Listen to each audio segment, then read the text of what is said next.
ममता बनर्जी आपका खेला शेष, और जो पार्टी को तैयार की ममता बनर्जी, उसी पार्टी का सिंबल तक उनके पास में नहीं है। आज विधानसभा में विरोधी दल के नेता कोई और होने जा रहे हैं, लोकसभा में इनके नेता लोकसभा राज्यसभा से इनसे टूटे टूटे हट जा रहे हैं। तो ममता बनर्जी, मैंने पहले ही कहा था कि जब तृणमूल कांग्रेस की सरकार सत्ता से जाएगी, तृणमूल कांग्रेस पूरे ताश के पत्ते की तरह बिगड़ जाएगी, तृणमूल कांग्रेस बचेगी नहीं, क्योंकि इसका कोई आइडियोलॉजी नहीं है, इसका कोई संविधान या सिद्धांत नहीं है, इसका सिर्फ एक ही काम था, लूट करना, घोटाला करना, चोरी करना। आपने नेताओं को डराया धमकाया, इसी वजह से पार्टी छोड़ रहे। तो कुशल पांडे को देखिए, अगर हम नेताओं को डराए होते तो 2021 में इनकी पार्टी खत्म हो जाती, 2024 में हम 18 से 12 सीट पे नहीं आते अगर हम इनके नेताओं को डराए होते तो। अच्छा, डर हमें क्यों नहीं है? डर प्रिया जी को क्यों नहीं है? ईडी सीबीआई का डर प्रिया जी को नहीं है, हमारे और भी लोग हैं उनको नहीं है। तो इनके नेताओं को अगर हम ईडी सीबीआई का डर दिखाते तो 240 हमारा दिल्ली में सांसद नहीं रहते, हम बंगाल इनसे 2021 में ले लेते। बंगाल की जनता ने बंगाल हमारी हाथों में दिया है बंगाल का विकास करने के लिए, क्योंकि 15 साल से लगातार तृणमूल कांग्रेस बंगाल का विनाश कर रहा था, इसलिए बंगाल की जनता ने हमारी हाथों में दिया है। हम जोर जबरदस्ती से सत्ता नहीं लिया है, बंगाल की जनता ने हमें 208 सीट दिया है, आशीर्वाद दिया है। अगर मैं जोर से लिया रहता सत्ता तो इनके नेताओं को देख करके बंगाल की जनता चोर चोर नहीं चिल्लाती, अंडा इनके ऊपर नहीं फेंका जाता, मेरे ऊपर फेंका जाता अगर हम जोर जबरदस्ती से लिया रहते। हो गया पांडे जी, हो गया। तौसीफ खान, मतलब आज अगर इतनी बड़ी तादाद में पहले विधायक और अब सांसद टूट रहे हैं, तो मतलब पार्टी को तो आत्ममंथन करना होगा ना कि इसका कारण क्या है?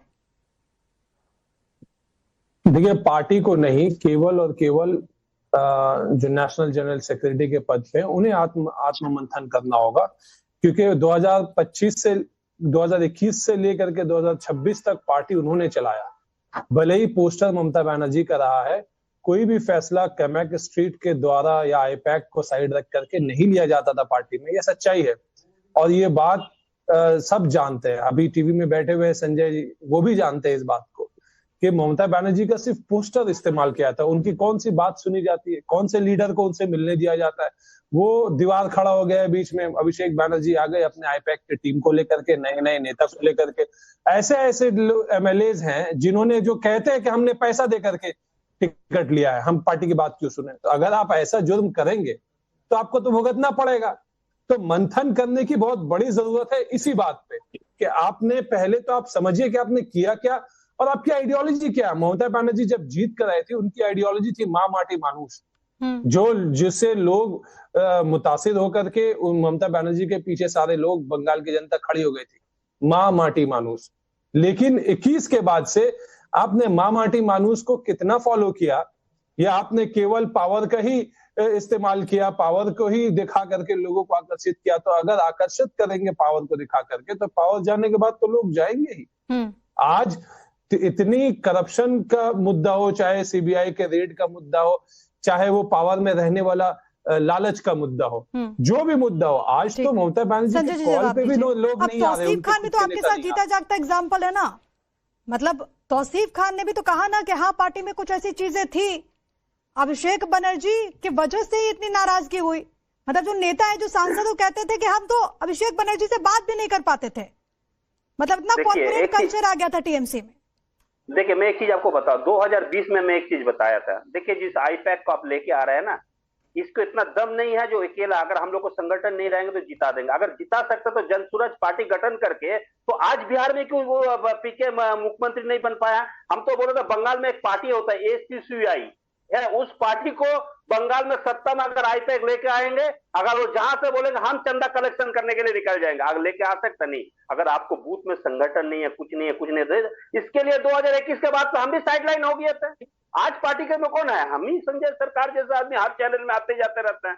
जान का खतरा, सबको खतरा, ठेठ, सब कुछ बावजूद भी हम ही चैनल में आता है, हिम्मत से आता है आपको चैनल, हर चैनल में आते हैं हम, आके बताते हैं। आज डिपेंड करता है, लेकिन यही चीज आज का, अब तो हम ये भी बोला है, आपको इतना बड़ा ये है, एक कल जीतन राम मांझी को बिहार में जो पार्टी है ना, हम पार्टी है, हिंदुस्तान आम पार्टी ना कौन सा पार्टी है, उसको पीके ने जिम्मेवारी लेके उसको जितेंद्र राम मांझी को दोबारा उनको पार्टी को अकेले को मुख्यमंत्री बना दे, हम मानेंगे।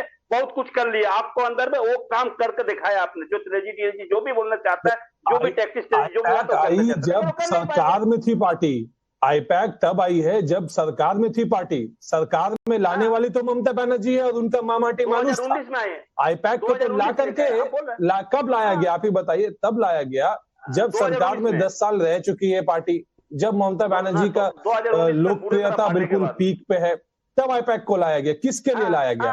केवल पार्टी को एक हाथ में कैमैक स्ट्रीट में से पार्टी चलेगा, इसके लिए टिकट देने का फैसला कैमैक स्ट्रीट से, सरकारी फाइल को अप्रूवल देने का काम कैमैक स्ट्रीट से, तो सरकार भी चलेगा कैमैक स्ट्रीट से, पार्टी भी चलेगा कैमैक स्ट्रीट से। तो आज लोग कहाँ रहेंगे? आज तो लोग नहीं रहेंगे ना।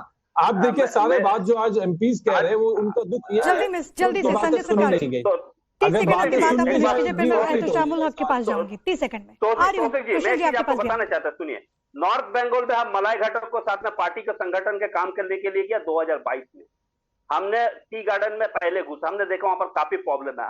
वहां पर ऋतु बोतो इंचार्ज था, इस ऋतु बोतो ने मेरे को साइड करके यहाँ भेज दिया था, मेरे ऊपर में बदनाम कर दिया था।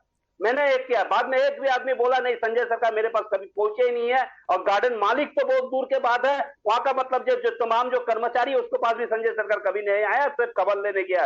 इसे ये रिश्वत होता है, सबसे बड़ा गद्दारी किया। नंबर 2 आज आपको बताना चाहता है, बिहार, हम झारखंड में भी जिम्मेवारी को साथ में काम किए हैं। एक दिन में 5000 वही है कि जो तौसीफ खान कह रहे हैं वही संजय सरकार आप भी कह रहे हैं, लेकिन दिक्कत यह है कि टीएमसी इसको मान नहीं रही है कि आज जो हुआ है उसकी हालत की जिम्मेदार वो खुद है। मैं आ रही हूँ एहतशामुल हक साहब आपके पास, लेकिन अपने दर्शकों को ये बताते हैं कि टीएमसी में मचे घमासान से ममता बनर्जी क्या बहुत गुस्से में है। ये सवाल इसीलिए है क्योंकि कुछ तस्वीरें आई हैं मीडिया के सवालों से, क्या वो बच गई हैं? दरअसल ममता बनर्जी ने मंच पर तो मीडिया के सवालों का जवाब नहीं दिया, लेकिन जब वो बाहर निकली तो मीडिया ने उन्हें घेर लिया, कुछ सवाल पूछे जो कि ममता बनर्जी को नागवार गुजरे, और दीदी ने मीडिया का माइक को हाथ से झटक दिया। और सबसे बड़ी बात है कि इसके बाद वो चली गई। और ऐसा नहीं है कि पहली बार ऐसा हुआ हो, उससे पहले मंच पर थी, वहां पर भी सवाल का जवाब नहीं दिया। जब बाहर निकली तब भी जब मीडिया वालों ने उनसे सवाल पूछा तो मतलब कुछ रिएक्ट नहीं किया, ऊपर से माइक झटक दिया। मोहम्मद एहतशामुल हक, मतलब ममता बनर्जी को तो ऐसे हम लोगों ने कभी नहीं देखा। हमेशा जब भी वो प्रोटेस्ट करती थी पार्टी के गठन के बाद, अभी तक 28 वर्षों में कभी ऐसा दौर नहीं था कि ममता बनर्जी का कॉन्फिडेंस इतना लूज हो गया कि उन्होंने अपना गुस्सा, अपनी नाराजगी मीडिया पर निकाल दी। देखिए प्रिया जी, अभी जो हालात बहुत ही बद से बदतर जिसे कहते हैं, आज देखिए पश्चिम बंगाल में विधानसभा में लोग हमारे विधायक छोड़ के जा रहे हैं, और केंद्र में लोकसभा में समझ लिए कि सांसद छोड़ के चले जा रहे हैं, तो बहुत दुख की बात है। तो इसे फेस करना बहुत टफ है। इस वजह का थोड़ा सा मतलब समझ लिए कि गुस्सा है, नाराज है, और हम उम्मीद करते हैं कि जो परिस्थिति है कि मतलब बहुत ही हालात अच्छे नहीं है। आने वाले दिन में और भी समझ लिए कि बुरे दिन देखने को मिलेगा तृणमूल कांग्रेस को, जो परिस्थिति है। इसलिए कि जिस हिसाब से अभी हमारे संजय जी बोल रहे हैं, सरकार जी, देखिए हम लोग सारे लोग टीएमसी के हैं, लेकिन उसके बावजूद भी देखिए नीति और नियम इसमें कुछ नहीं है। और